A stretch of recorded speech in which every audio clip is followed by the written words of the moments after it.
¿Universidad o maternidad? Es un debate que sacude a las mujeres, y en este video, la mujer que ves en pantalla desafía la idea moderna de primero la universidad, luego los hijos, y defiende la importancia de la maternidad en la edad fértil. Comenta si estás de acuerdo con ella o crees que las mujeres deben elegir entre su educación y su familia, o hay una forma de equilibrar ambas cosas. No te pierdas este video y prepárate para una conversación que te hará reflexionar. Comparte tu opinión en los comentarios y únete al debate. Sin mayor dilación, comencemos.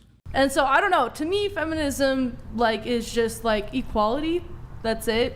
Just women and men being equal. Do you think it's possible for women to be equal with men? And what do you think equality is? I do. I think that both genders definitely bring different things to the table, Sure.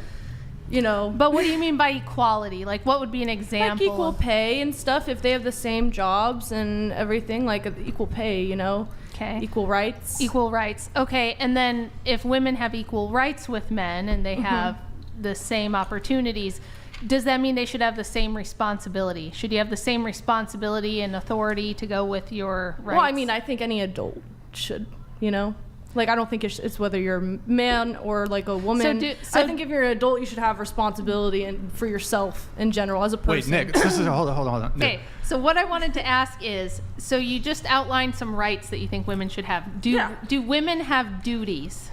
Yes, they do. What would be an example of women's duties to society? Well, if they choose to be a mother, that's one of their duties, but people... Well, a duty isn't a choice. Those things are mutually exclusive. So is there a duty that women because we know men have duties. Men have a duty to protect, to provide. They have to build all the infrastructure. They have to defend the nation. So what are women's... choice.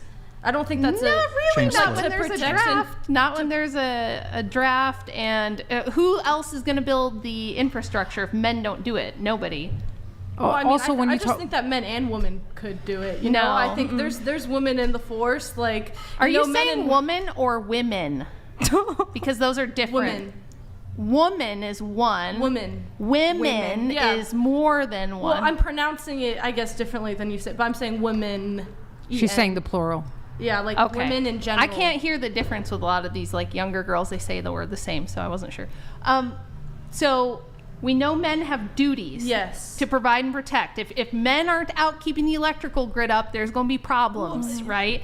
I know it's more of a man's job, but women can do that job too. No, they can't. Yes, they can. You don't see any women doing it. Do you know? But they can. Do you know what it entails to create, make, and lay concrete? It is impossible. They can't do it. Okay, but there are men who also can't do. There are disabled men. There are really skinny, but the only people who can do it are men.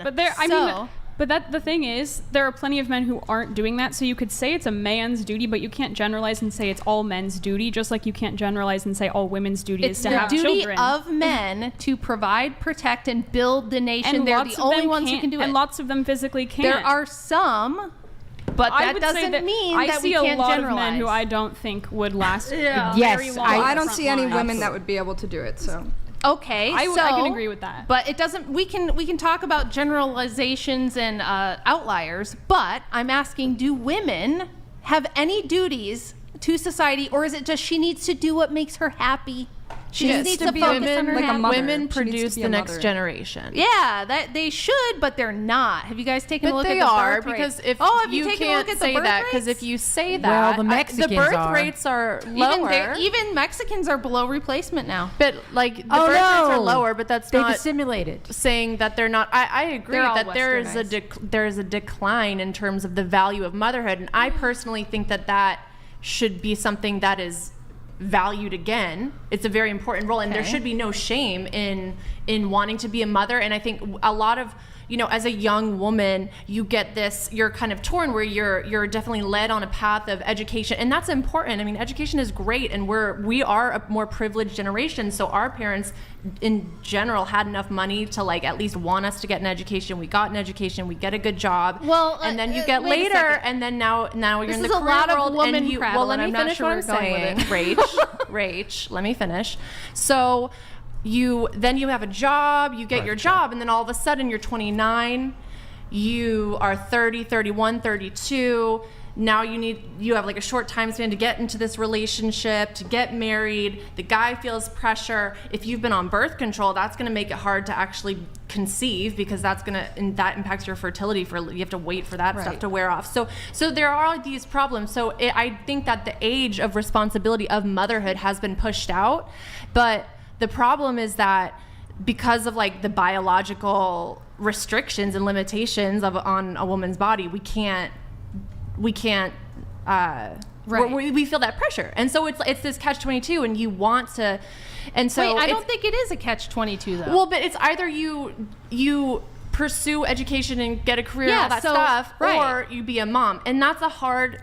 It's hard. It's actually not hard at all, and here's why. Because why are we telling young women to take your most fertile years when you should be having babies and spend that entire decade of your 20s chasing an education which the average woman goes $40,000 into debt to get, and she makes an average of $40,000 a year, which is a terrible deal, right? So we tell them to go to all this college, get into debt to get your degree, and then do the career thing like you just said. And then all of a sudden at 30, flip a switch and try to get at least 2.1 babies out of them. That's stupid, and it's never going to happen. So why do we give young women that advice? I mean, and I think 95% of y'all don't have any business being in a university at all. I mean, it would be great if you could pause, and take advantage of your fertile years, right? And then you go into school. But like, you don't need to go to school. What do women need to go to school for? Have you ever taken a look at what they major in? Who's gonna spread? Sociology.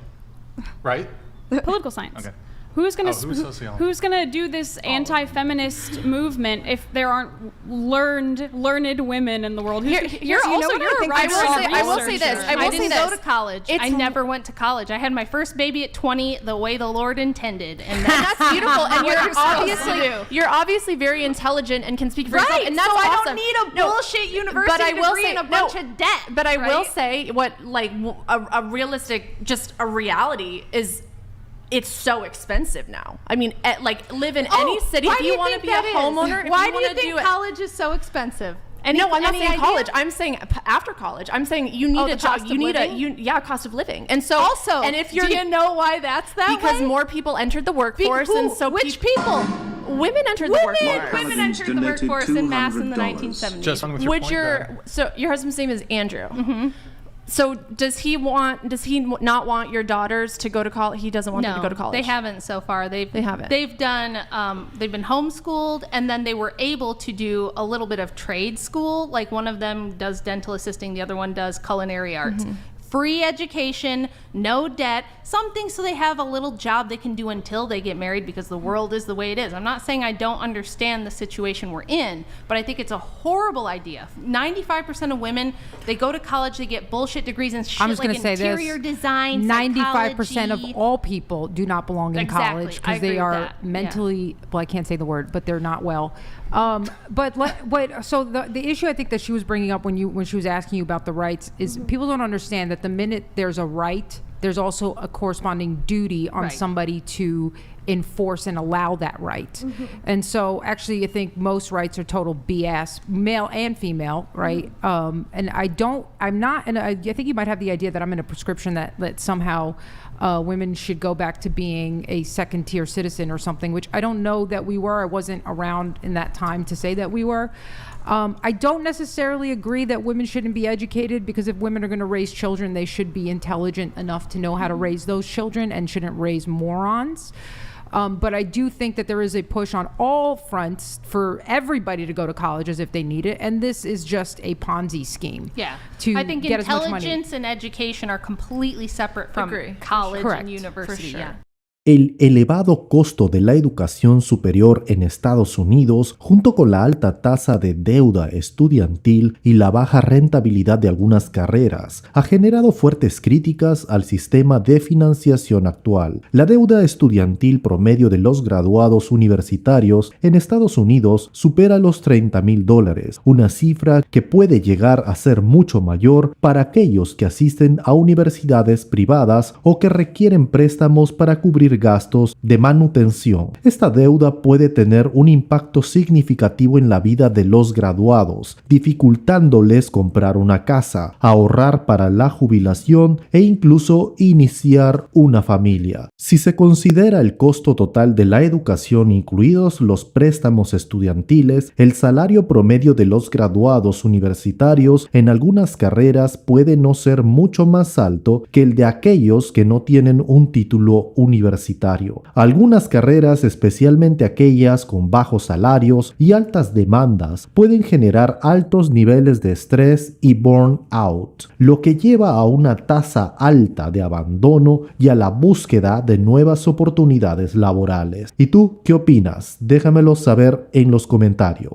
Y aquí culmina este video. Si te gustó, dale like, comenta el video y compártelo. Gracias, hasta luego.